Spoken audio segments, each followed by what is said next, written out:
আসসালামু আলাইকুম প্রিয় শ্রোতাগণ, সুমাইয়া ভয়েসে আপনাদের হৃদয়গ্রাহী স্বাগত। এখানে আমরা নিয়ে আসি এমন গল্প যা আপনার হৃদয়ের গভীরে স্পর্শ করে, আত্মাকে জাগিয়ে তোলে এবং চোখে অশ্রুর ধারা নিয়ে আসে। আজকের এই কাহিনী শুধু একটি কন্যার জীবনের নয়, বরং প্রতিটি সেই পিতার যিনি নিঃশব্দে নিজের প্রিয় মেয়ের জন্য একটি নিরাপদ আশ্রয়, সম্মানজনক জীবন এবং তার বিদায়ের সুন্দর স্বপ্ন চোখে লালন করেন। এটি প্রতিটি সেই মায়ের গল্প যিনি দোয়ার শক্তিতে জীবনের ভার বহন করেন এবং মেয়ের শ্বশুরবাড়ির অপেক্ষায় প্রতিটি দিন গুনে চলেন। এই আবেগময় গল্পটি হল হাজি ইউসুফ, ফাতিমা বিবি এবং সুমাইয়ার। একটি মাটির তৈরি ছোট্ট কুটির, যার দেয়াল বৃষ্টির ধাক্কায় ক্ষয়ে গিয়েছিল এবং ছাদ থেকে প্রায় প্রতিদিন পানি ঝরত, সেটিই ছিল হাজি ইউসুফের আশ্রয়। একটি সাধারণ ঘর, একটি ছোট চুলা এবং ৩টি জীবন, একজন পরিশ্রমী পিতা, একজন অসুস্থ মা এবং একজন ধৈর্যশীল কন্যা সুমাইয়া। আব্বু, রুটি কি একটু বেশি করে রান্না করব? হয়তো আজ আপনি কাজ থেকে দেরিতে ফিরবেন, সুমাইয়া অত্যন্ত নম্র কণ্ঠে জিজ্ঞেস করল। তার হাতে ছিল রুটির ডো, আর মুখে ছিল সেই চিরচেনা লজ্জার আলো। হাজি ইউসুফ মৃদু হেসে তার মেয়ের দিকে তাকালেন। তার চোখে ক্লান্তি ছিল, কিন্তু ঠোঁটে ধৈর্যের হাসি। না বেটি, তুই আর তোর আম্মি খেয়ে নে, আমি দেরিতে ফিরলে ভুখ মরে যায়। আব্বু, আপনি প্রতিদিন এই একই কথা বলেন। আপনি আমাদের জন্য বাইরের দুনিয়ার সাথে লড়াই করেন, আর আমরা শুধু রুটি গুনে গুনে খাই, সুমাইয়া বলল। সুমাইয়া, তুই আমার ইজ্জত। আমি জানি আল্লাহ কখনো কারো ধৈর্য নষ্ট হতে দেন না। একদিন সব কিছু ঠিক হয়ে যাবে। সুমাইয়ার বয়স ছিল প্রায় ২৫। সৌন্দর্যে সে কিছুটা কম ছিল না, তবে তার সাদাসিধা ভাব তাকে আরও আলোকিত করেছিল। হাতে সেলাইয়ের কাজ, ঠোঁটে দোয়া আর চোখে একটি প্রশ্ন, কবে আসবে সেই দিন যার জন্য তার আম্মি এখন প্রতি নামাজের পর দোয়ার হাত তোলেন। ফাতিমা বিবি প্রায় মাঝ রাতে জেগে উঠতেন, ঠান্ডার মধ্যেও অজু করে নফল নামাজ আদায় করতেন। মেয়ের বিয়ে, তার সম্মান ও শান্তির জন্য দোয়া করতেন। ইউসুফ, আমার শরীরে আর শক্তি নেই, আমি যদি না থাকি তাহলে সুমাইয়ার কি হবে? হাজি ইউসুফ বিছানার কিনারায় বসে স্ত্রীর কাঁধে হাত রাখলেন। আল্লাহর দরবারে দেরি আছে, কিন্তু অন্ধকার নেই। আমরা ধৈর্য করেছি, তিনি আমাদের প্রার্থনা শুনবেন, শুধু আরেকটু সময় লাগবে। কিন্তু সেই সময় কবে আসবে ইউসুফ? সুমাইয়ার বয়স বাড়ছে, আর যৌতুকের সিন্দুক এখনও খালি। এটি ছিল সত্য। হাজি ইউসুফ প্রতিদিন মজুরি করতেন, কখনো গ্যাস সিলিন্ডার ভরতেন, কখনো রঙের কাজ করতেন। প্রতি সপ্তাহে ১০০-২০০ টাকা একটি পুরনো কাঠের বাক্সে জমা করতেন। সেই বাক্স শুধু তিনিই খুলতেন, আর যখন খুলতেন প্রতিটি নোটে তার মেয়ের স্বপ্ন লেগে থাকত। একদিন পরশিনী আসমা এলেন। ইউসুফ ভাই, শুনলাম আবদুল্লার ছেলের জন্য রিশতা খুঁজছেন, কেননা সুমাইয়ার কথা বলি। হাজি ইউসুফ চমকে উঠলেন, চোখে আলোর ঝিলিক খেলে গেল।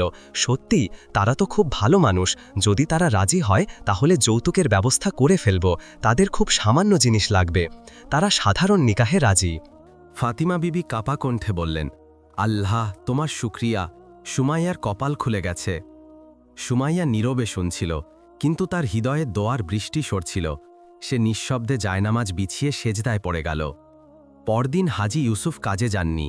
পুরনো চাদর গায়ে জড়িয়ে বাক্স থেকে টাকা তুলে বাজারের পথে রওনা হলেন। এই বাসনগুলোর দাম কত? ৭০০ টাকা বাবাজি। আর এই চাদর? ৩০০। হাজি ইউসুফ প্রতিটি জিনিসের দাম যাচাই করলেন, তারপর বাক্স খুলে পরিশ্রমে জমানো কয়েক হাজার টাকা দিয়ে জিনিস কিনতে শুরু করলেন। তার চোখে স্বপ্ন ছিল, পায়ে আশা। বাজার থেকে ফেরার পথে একটি পুরনো রিকশায় উঠলেন। ভাবছিলেন, সুমাইয়ার বিদায় হবে, সে হাসবে, আর আমি শান্তিতে চোখ বুঝব। কিন্তু ভাগ্যের খেল ছিল ভিন্ন। রিকশা একটি নির্জন গলিতে ঢুকল। বাবাজি, এটা শর্টকাট, এদিক দিয়ে তাড়াতাড়ি পৌঁছে যাবেন। হঠাৎ দুজন ছেলে হাজির হল, মুখে রুমাল, হাতে ছুরি। যা আছে বের কর, নইলে রক্ত ঝরবে। বেটা, এটা আমার মেয়ের জিনিস, আমি একজন মজুর। তোর দুঃখ আমাদের চাই না, শুধু তোর মাল চাই। কয়েক মুহূর্তের মধ্যে সবকিছু ছিনিয়ে নেওয়া হলো। রিকশাওয়ালা ভয়ে হাজি ইউসুফকে ফেলে পালিয়ে গেল। বৃদ্ধ হাজি ইউসুফ রাস্তায় পড়ে রইলেন। চোখ থেকে অশ্রু, হৃদয় থেকে আহাজারি বের হচ্ছিল। ইয়া রব, তুমি দেরি করলে, এখন কি অন্ধকারও করবে? তার বুড়ো হাত কাঁপছিল, শরীর মাটিতে পড়েছিল, আর হৃদয় যেন কেউ মুচড়ে দিয়েছে। হাজি ইউসুফের ঠোঁট থেকে কোনো মতে একটি কথা বের হলো, ইয়া রব, এটা কেন হলো? এ তো আমার মেয়ের স্বপ্ন ছিল।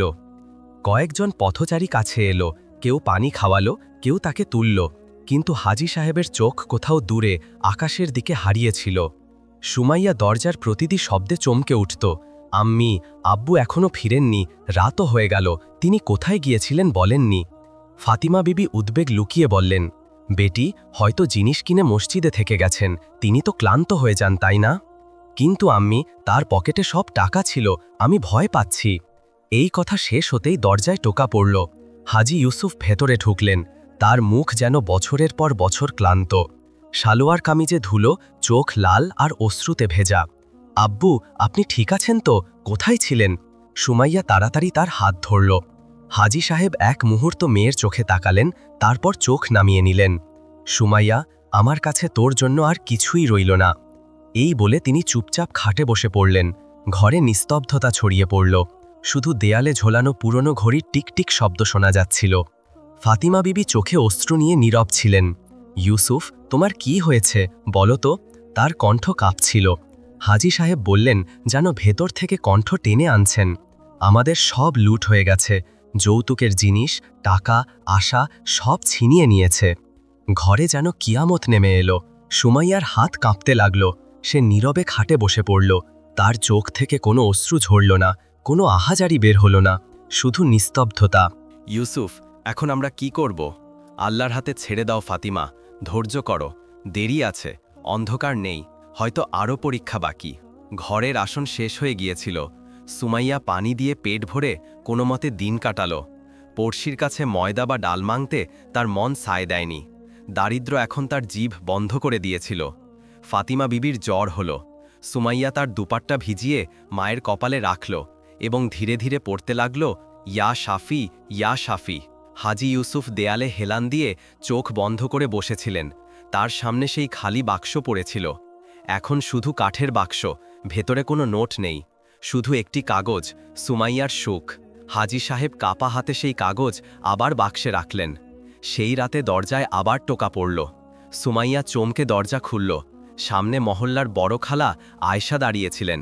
বেটি, রিশতার লোকজন এসেছিল, আবদুল্লার বাড়ির লোকেরা তোমার কথা বলতে চেয়েছিল, কিন্তু তারা বলল যৌতুকের ওয়াদা পূরণ না হলে তারা এগোবে না। এই শুনে সুমাইয়া শুধু একটি নরম উত্তর দিল, খালা, আল্লাহর ওয়াদা পাকা হয়, মানুষের কথা বদলায়। খালা কাদা চোখে ফিরে গেলেন। সুমাইয়া বালিশের নিচ থেকে মায়ের পুরনো চুড়ি বের করল, কিছু জীর্ণ কাপড় আর সেলাই মেশিনের পুরনো যন্ত্রাংশ।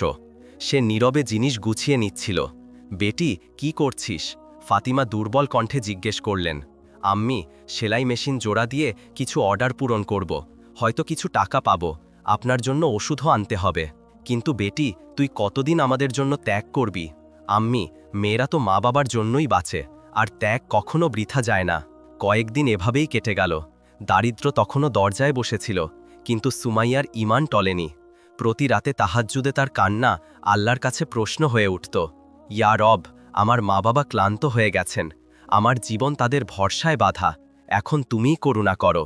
রাত ধীরে ধীরে কেটে যাচ্ছিল, যেন সময় হাঁটা থামিয়ে দিয়েছিল। সুমাইয়া জায়নামাজে বসেছিল, তার মুখে ক্লান্তি, চোখে নম্রতা আর ঠোঁটে একটানা ইয়া রব। ঘরের কোণে শুয়ে ফাতিমা বিবির শ্বাস দ্রুত ছিল, জ্বর তখনও কমেনি। হাজি ইউসুফ হাতে তসবিহ নিয়ে দেয়ালে হেলান দিয়ে বসেছিলেন, কিন্তু তার জিভে কোনো শব্দ ছিল না, যেন শব্দও ক্লান্ত হয়ে গিয়েছিল। সুমাইয়া মাথা তুলে আকাশের দিকে তাকালো। টপকানো ছাদ থেকে এক ফোঁটা তার কপালে পড়ল। সে চমকে উঠল, কিন্তু তৎক্ষণাৎ ঠোঁট থেকে বের হলো, হয়তো এটা আল্লাহর ইশারা। পরের সকালে সূর্য উঠল বটে, কিন্তু আশার আলো তখনও লুকিয়েছিল।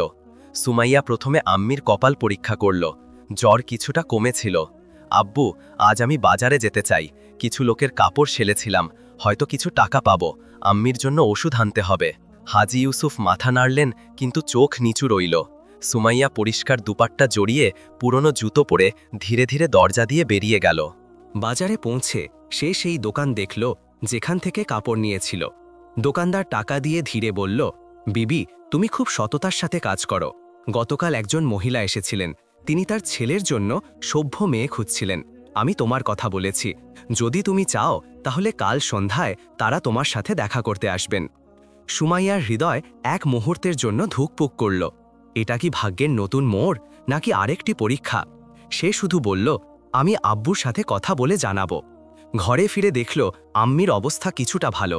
হাজি ইউসুফ উঠোনে বসে গভীর চিন্তায় ডুবেছিলেন। আব্বু, বাজারে দোকানদার একটি কথা বলেছিলেন। কি কথা বেটি? কাল একটি রিশতা দেখতে আসতে চায়। তারা মেয়ের সভ্যতা আর লজ্জা পছন্দ করে। হাজী সাহেব এক মুহূর্ত মেয়ের দিকে তাকালেন, যেন বছরের পর বছর ধরে এই মুহূর্তের অপেক্ষায় ছিলেন। তারপর চোখ নিচু হয়ে গেল। সুমাইয়া, আমার কাছে দেওয়ার বা দেখানোর কিছুই নেই, যদি তারাও চলে যায়। আব্বু, আমি কখনো বলিনি আমার যৌতুক, ঐশ্বর্য বা শৌখিনতা চাই। যদি এটা নসিব হয় তাহলে আল্লাহ নিজেই ব্যবস্থা করবেন, না হলে ধৈর্য তো আমাদের কাছে আছেই। পরের সন্ধ্যায় তারা সত্যি এলো, একজন গম্ভীর মহিলা আর তার ছেলে। ছেলেটি একবার সুমাইয়ার দিকে তাকিয়ে মাথা নিচু করে নিল। মা তার সাদাসিধা গাবের প্রশংসা করলেন। সুমাইয়ার হাতে বানানো রুমালের কারুকাজ পছন্দ করলেন। যাওয়ার সময় বললেন, আমাদের শুধু নেক চরিত্রের মেয়ে চাই, বাকি আমাদের রবের করুণা। সেই রাতে হাজী ইউসুফের চোখে বছরের পর চমক ফিরল। ফাতিমা বিবি জায়নামাজে সেজদা লম্বা করলেন। সুমাইয়া চুপচাপ কোরআন খুলল আর নিচু স্বরে শুধু এই আয়াত পড়ল, নিশ্চয়ই কষ্টের সাথে সহজতা আছে।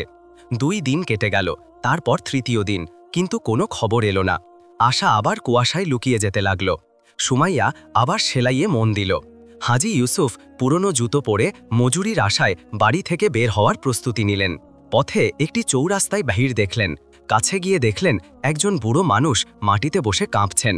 লোকজনের কাছে কিছু চাইছিলেন, কিন্তু কেউ শুনছিল না। বাবাজি, পিপাসা লেগেছে, পানি এনে দেব? হাজী ইউসুফ স্নেহের সাথে জিজ্ঞেস করলেন। বুড়ো কাপা কণ্ঠে বললেন, গরিব মনে হয়, তবুও অন্যের দুঃখ বোঝে। তোর নাম? হাজী ইউসুফ, একজন মজুর। আমার মেয়ের নসিব আমার হৃদয়ের বোঝা। বুড়ো এক মুহূর্ত হাজী সাহেবের চোখে তাকালেন, তারপর আকাশের দিকে চোখ তুলে বললেন, আল্লাহ তোকে তাই দেবেন যার আশাও তুই ছেড়ে দিয়েছিস। দেরি হতে পারে, কিন্তু অন্ধকার কখনো নয়। হাজী সাহেব চমকে উঠলেন। এই তো সেই কথা যা তিনি নিজে সবসময় বলে আসছেন, কিন্তু আজ অন্যের মুখে শুনে হৃদয় কেঁপে উঠল। ঘরে ফিরে দেখলেন সুমাইয়া দরজায় দাঁড়িয়ে, চোখে প্রশ্ন। হাজী সাহেব নীরবে দরজা খুলে ভেতরে বসে পড়লেন। ক্লান্তি এখন শরীর থেকে নয়, হৃদয় থেকে কথা বলছিল। হঠাৎ দরজায় টোকা পড়ল। সুমাইয়া দরজা খুলল। সামনে সেই মহিলা যিনি রিশতা দেখতে এসেছিলেন। মাফ করো বেটি, আমাদের আসতে দেরি হয়ে গেছে। আসলে কিছু পারিবারিক সমস্যা ছিল, কিন্তু আমার ছেলে সিদ্ধান্ত নিয়ে ফেলেছে। আমরা সুমাইয়াকে বউ করতে চাই, যদি তোমরা রাজি হও। সেই মুহূর্তে যেন সময় থেমে গেল। সুমাইয়ার চোখ থেকে অশ্রু ঝরতে লাগল। ফাতিমা হাত তুলে দোয়ায় লাগলেন। হাজী ইউসুফ নীরবে মাটিতে সেজদায় ঝুঁকে গেলেন। ইয়া রব, এটাই সেই দিন যার ওয়াদা তুমি দিয়েছিলে। ঘরে যেন হাওয়া থেমে গিয়েছিল। ফাতিমা বিবির হাত তখনও দোয়ার জন্য উঠেছিল, কিন্তু চোখ থেকে অশ্রু অবিরাম ঝরছিল। সুমাইয়া দরজায় দাঁড়িয়েছিল, চোখে বিস্ময় আর ঠোঁটে নীরবতার সেজদা। সামনে দাঁড়ানো মহিলা আবার বললেন, আমাদের তোমার মেয়ে পছন্দ। আমার ছেলে সিদ্ধান্ত নিয়ে ফেলেছে, সে সাদা নিকাহা চাই। যদি তোমরা অনুমতি দাও তাহলে আমরা কথা এগোই। হাজী ইউসুফের কণ্ঠ রুদ্ধ হয়ে গেল। কোনো মতে বললেন, আমরা তো ভাবিনি এই সুখ আমাদের নসিব হবে। আল্লাহ তোমাকে উত্তম প্রতিদান দিক বেটি। শুধু একটা কথা, মহিলা ধীরে বললেন, আমরা খুব বড় আয়োজন করব না, তবে কিছু ছোটখাটো জিনিস যদি তোমাদের পক্ষ থেকে হয় তাহলে ভালো হয়, যেমন মেয়ের জোড়া, 2-4টে বাসন আর ব্যাস। এই শুনে হাজী সাহেবের হৃদয় যেন আবার অন্ধকারে ডুবল। মুখে নীরবতা ছড়িয়ে পড়ল। জি, আমরা পুরো চেষ্টা করব, ইনশাআল্লাহ। মহিলা চলে গেলেন। সুমাইয়া দেখল হাজী সাহেব আবার দেয়ালে হেলান দিয়ে বসে পড়লেন, আর কাঁধ ঝুঁকে গিয়েছিল, যেন হঠাৎ বছরের পর বছরের বোঝা ফিরে এলো। আব্বু, কি হয়েছে? এ তো খুশির মুহূর্ত, আপনি নীরব কেন? বেটি, যা কিছু ছিল তা তো লুট হয়ে গেছে। এখন না জোড়া আছে না বাসন, শুধু তোর বাবা রয়ে গেছে। আব্বু, আমরা সবসময় আল্লাহর ওপর ভরসা রেখেছি। যিনি এত সুন্দর রিশতা দিয়েছেন তিনি এর ব্যবস্থাও করবেন, এখন আর চিন্তা করবেন না। সুমাইয়া মায়ের দিকে তাকালো, যিনি দুর্বল শরীর নিয়ে ধীরে হাসছিলেন। ইউসুফ, এই মেয়ে আমাদের চেয়ে অনেক শক্তিশালী, তার হৌসলাই আমাদের জন্য দোয়া। হাজী ইউসুফ মহল্লার কিছু পুরনো পরিচিতদের কাছে ঋণ চাওয়ার সিদ্ধান্ত নিলেন। পরের সকালে তিনি 2-4টে দোকানে গেলেন, কিন্তু সব জায়গায় হতাশা পেলেন। বাবাজি, এখন সবার নিজের সমস্যা, আগে বললে হয়তো কিছু করতে পারতাম। দিন গড়িয়ে গেল। সন্ধ্যা হতেই হাজী সাহেব ক্লান্ত পায়ে মসজিদের উঠোনে এসে বসলেন। হৃদয়ের অবস্থা জিভের বাইরে ছিল। চোখ বন্ধ করে হাত দোয়ার জন্য তুললেন। ইয়া আল্লাহ, এখন তোমার দরবারে এসেছি, যিনি তোমা ছাড়া কারো কাছে কিছু চাইতেন না, আজ তিনিও ঝুলি পেতে দাঁড়িয়ে আছেন। সুমাইয়ার বিদায় আমার শেষ ইচ্ছা, তুমি দেরি করতে পারো কিন্তু অন্ধকার করো না মাওলা। মসজিদের উঠোনে নীরবতা ছিল, দূর থেকে মুয়াজ্জিনের আজানের শব্দ আসছিল। হাজী সাহেব কিছুক্ষণ সেখানে বসে রইলেন, তারপর ঘরের দিকে হাঁটতে শুরু করলেন। পথে একটি নির্জন চৌরাস্তায় একজন ফকির বসেছিলেন। জীর্ণ পোশাক, মুখে আলো, হাতে কাঠের লাঠি। বাবাজি, কিছু খাবার থাকলে দাও, দোয়া দেব। হাজী ইউসুফ থমকে গেলেন। তার পকেটে শুধু কয়েকটি মুদ্রা ছিল, এতটুকুও নয় যে কালকের রুটি কেনা যাবে। কিন্তু জানি না কি হলো, পকেট থেকে সেই মুদ্রাগুলো বের করে ফকিরের হাতে দিয়ে দিলেন। ফকির হাজী সাহেবের দিকে তাকালেন, তার চোখে এক অদ্ভুত শান্তি ছিল। তুই নিজের সবকিছু দিয়ে দিলি বাবা, কিছু চাইবি না? হাজী সাহেবের চোখে নম্রতা ভরে এলো। আমার কাছে চাওয়ার কিছু থাকলে কি এখানে থাকতাম? মেয়ের বিদায় কাছে আর হাত খালি, শুধু দোয়া দে যা তোর হৃদয় থেকে বের হয়। ফকির আকাশের দিকে তাকালেন আর উচ্চ কণ্ঠে বললেন, তোর সম্মান ভাঙেনি, আর রব কোনো সম্মানওয়ালাকে খালি ফেরায় না। তোর রব তোকে তাই দেবেন যা তুই চাসনি। তিনি দেরি করেন কিন্তু অন্ধকার করেন না। এই বলে ফকির চলে গেলেন, যেন কোথাও হারিয়ে গেলেন। হাজী ইউসুফ সেখানেই দাঁড়িয়ে রইলেন, যেন কিছু বোঝার চেষ্টা করছিলেন। ঘরে পৌঁছে দেখলেন সুমাইয়া দরজায় বসে সেলাই করছে। সে মুচকি হেসে বলল, আব্বু, কাল বিয়ের তারিখ ঠিক করতে আসছে। আম্মি বলেছেন কোনো দয়ালু প্রতিবেশী হয়তো কিছু রাশন দেবেন, আর কাপড় আমি নিজেই সেলে নেব। বেটি, তুই এই অন্ধকার ঘরের আলো। আমার বিশ্বাস আল্লাহ তোর জন্য কিছু বিশেষ করবেন। সেই রাতে হাজী সাহেব প্রথমবার খুশিতে চোখ বন্ধ করলেন। হৃদয় সেই ফকিরের কথা গুঞ্জন তুলছিল, তোর রব তোকে তাই দেবেন যা তুই চাসনি। পরের সকালে সুমাইয়া নামাজ শেষ করে বাসন ধুচ্ছিল। দরজায় একটি আওয়াজ এলো। এটা কি হাজী ইউসুফের বাড়ি? জি বলুন, আমরা একটি সংগঠন থেকে এসেছি। কেউ আমাদের খবর দিয়েছে যে এখানে একটি মেয়ের বিয়ে আর কিছু সাহায্যের প্রয়োজন। আমরা যৌতুকের সামান্য জিনিস নিয়ে এসেছি, এখন শুধু এই ফর্মে সই করুন। সুমাইয়ার চোখ ভিজে গেল। সে ঝুঁকে আল্লাহর শুকরিয়া আদায় করল। যে জিনিস একসময় স্বপ্ন ছিল তা আজ বাস্তবে দরজায় দাঁড়িয়ে। এখন শুধু সুমাইয়ার বিদায় বাকি ছিল। দরজায় আসা লোকজন জিনিস রেখে চলে গিয়েছিল। সুমাইয়া তখনও দরজায় সেজদার অবস্থায় ছিল। চোখ থেকে অশ্রু ঝরছিল আর ঠোঁটে শুধু একটি শব্দ, শুক্রিয়া ইয়া রব, শুক্রিয়া। ফাতিমা বিবি যখন জানলেন, তিনি দুর্বল হাতে মেয়েকে বুকে জড়িয়ে ধরলেন। আমার বেটি, আমার বেটি, তোর বিদায় হবে। আল্লাহ দেরি করেছেন কিন্তু অন্ধকার করেননি। ইউসুফ ছাদের দিকে তাকিয়ে নীরব ছিলেন।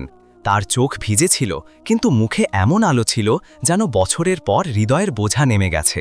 আমি বলেছিলাম ফাতিমা, ধৈর্য করো, তার কাছে দেরি হতে পারে, অন্ধকার নয়। রিশতার লোকজনকে খবর দেয়া হলো। নিকাহের তারিখ ঠিক হলো। জুমার দিন, মোবারক, পবিত্র আর দোয়ায় ভরপুর দিন। দিন গড়িয়ে গেল। সেই ঘর যা এক সময় রুজির অভাবে খালি ছিল আজ বরকত দিয়ে ভরে উঠল। বাসন, বিছানা, দুটি জোড়া, সাধারণ সাজসজ্জার জিনিস সব কিছু ছিল। সেই ফকির আর কখনো দেখা যায়নি, কিন্তু তার দোয়া হাজী ইউসুফের কানে গুঞ্জন তুলছিল। বিয়ের দিন সুমাইয়া মায়ের পুরনো চাদর তুলে ধরল, যা তিনি বছরের পর বছর তার জন্য রেখে দিয়েছিলেন। আম্মি, এটা কি আপনার? এখন এটা তোর, আমার বেটি। তুই আমার দোয়ার মূর্ত প্রতিচ্ছবি সুমাইয়া। তোর ধৈর্য আমাকে বাঁচার কারণ দিয়েছে। সুমাইয়া ঠোঁটে হালকা হাসি সাজালো, কিন্তু চোখে ছিল নম্রতা।